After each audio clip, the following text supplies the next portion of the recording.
안녕하세요. 장마총각입니다. 우리는 냄새를 통해서 상대방의 건강 상태 그리고 유전자 정보를 파악할 수는 있지만 그 한계는 분명히 명확하죠. 일단 상대방이 여러 가지 수단과 방법을 통해서 자신의 어떠한 채취를 감추면 됩니다. 일단 잘 씻으면 되죠. 아니면 마릴린 monroe가 사랑한 샤넬 넘버 5나 아니면 조니 데비 광고하고 있는 디올의 소바주 이런 걸로 목욕하면 됩니다.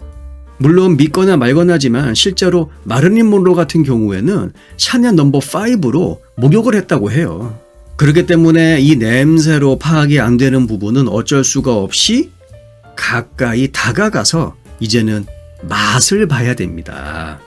후각이 아닌 미각을 통해서 상대방의 유전자 정보 그리고 나와의 궁합을 파악해야 되지요. 네, 그렇습니다. 여러분들이 정말 좋아하는 키스. 우리는 키스를 통해서 상대방의 맛을 알 수가 있는 것이지요. 여러 심리학자들 그리고 생태학자들이 우리 인간의 키스에 대해서 이지가지 가설, 이론을 붙이고 있는데 중요한 건 키스라고 하는 것은 결국 제가 앞에서 이야기한 것처럼 상대방의 유전자 정보 그리고 건강 상태를 알아보는 수단이라고 보는 것이 훨씬 더 합당합니다. 그도 그럴 것이 건강하지 못하면 일단 기본적으로 상대방의 입에서 아가리 똥내가 나고요. 그리고 무엇보다도 상대방이 침을 했었을 때 굉장히 쓴맛이 날 수도 있다고 합니다.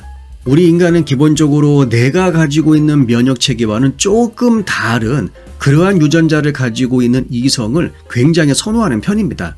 이유는 당연히 조금 더 다양한 유전자를 가지고 있는 자식들을 낳기 위해서죠. 아시겠지만 병의 원인인 세균 그리고 바이러스 이놈들은 끊임없는 돌연변이를 일으키고 있습니다. 여기에 맞서서 우리 인간이 종을 보존하기 위해서는 어쩔 수 없이 나름대로 종의 다양성을 추구할 수 있는 그러한 생식 활동을 해야 되겠지요. 그래서 처음에는 냄새를 통해서 이 인간이 나와의 속궁합이 맞을까 안 맞을까 그거를 우선 파악을 하고 1차가 통과됐어? 그러면 혀를 통해서 한 번 더 궁합을 봐야 되겠다. 이때 MHC라고 하죠. 주조직 적합성 복합체. 일종의 면역 유전자 그룹입니다. 그런데 말입니다, 여러분. 특히 남성분들 잘 들으세요. 이 MHC 면역 유전자 그룹이 서로 비슷하다. 그러면 이때 여자의 외도율이 상당히 올라갈 가능성이 높다라고 합니다. 다시 말하면 여자는 생물학적으로 안 맞는 남자를 계속해서 밀어내고 그리고 어쩌다가 사랑이라고 하는 감정 때문에 그래 같이 한번 살아보자 했는데 결국 그 생물학적인 코드 이게 안 맞은 나머지 그만 다른 놈으로 한눈을 팔고 마는 겁니다. 특히 여자들은요, 이 키스를 할 때 남자하고 그 남자의 냄새 그리고 침 맛을 통해서 그 남자의 품질을 평가한다라고 합니다. 그래서 얘는 완성품, 얘는 불량품 꺼져 이렇게 그 자리에서 그냥 판단을 해버린다라는 말이죠.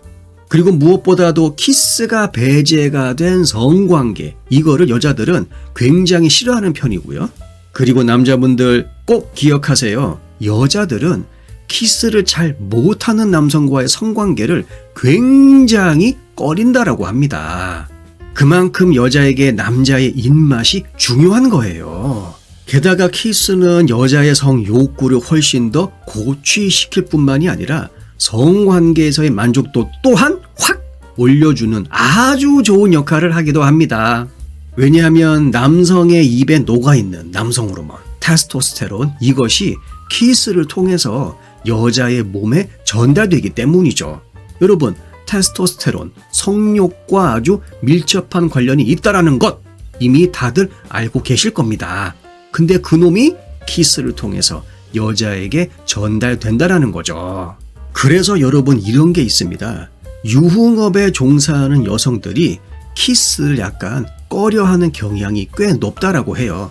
왜냐하면 자기가 나름대로의 어떤 업무를 보는 와중에 갑자기 분위기에 이끌려서 그간 입술을 허락을 했는데 거기에서 잘못된 선택이 시작할 수가 있는 것이지요. 생물학적인 반응은 우리의 이성이 아무리 강력하다고 하더라도 여러분들 통제가 안 되는 경우가 무지하게 많죠.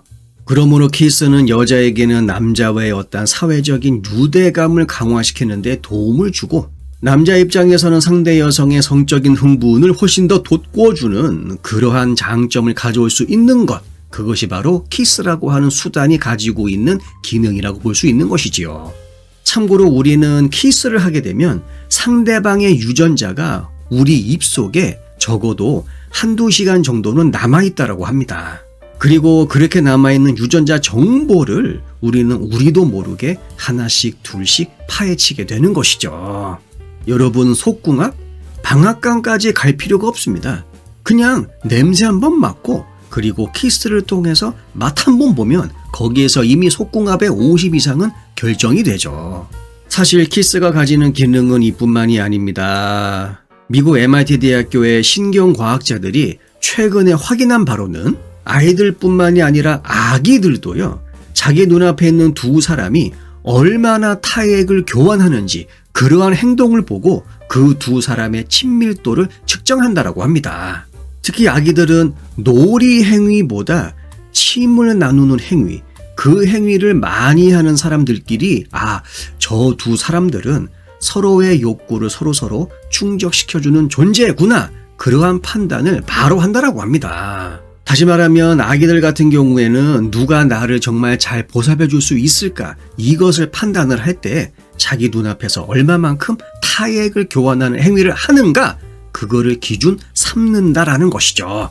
인간 사회에는 크게 두 가지 종류의 인간관계가 있다고 합니다. 하나는 친밀한 관계, 두 번째는 피상적인 관계죠. 그리고 가족관계가 대표적인 친밀한 관계 중에 하나입니다. 근데 많은 인류학자들의 연구에 따르면 친밀한 관계에 있는 사람들 같은 경우 식사를 한다라든지 혹은 키스를 하는 그런 행위를 통해서 서로의 타액을 교환하는 행위를 그렇지 않은 관계에 있는 사람들보다 훨씬 더 많이 한다라고 합니다. 이런 걸 놓고 봤을 때 키스, 단순하게 남자와 여자가 서로에 대한 감정을 확인하는 그러한 단순한 행동이다라고만 볼 수는 없지요. 너와 나는 정말 가까운 사이고, 그리고 서로의 욕구를 충족시켜 줄 수 있는 사람이 바로 네 옆에 존재하고 있다라는 것을 확인시켜주는 행동, 그것이 바로 여러분들 키스라고 볼 수가 있는 것이죠. 자, 여러분, 얼른 쪽쪽 되십시오. 영상 내용이 도움이 되셨다면 구독과 좋아요 부탁드릴게요. 다음 영상에서 뵙겠습니다.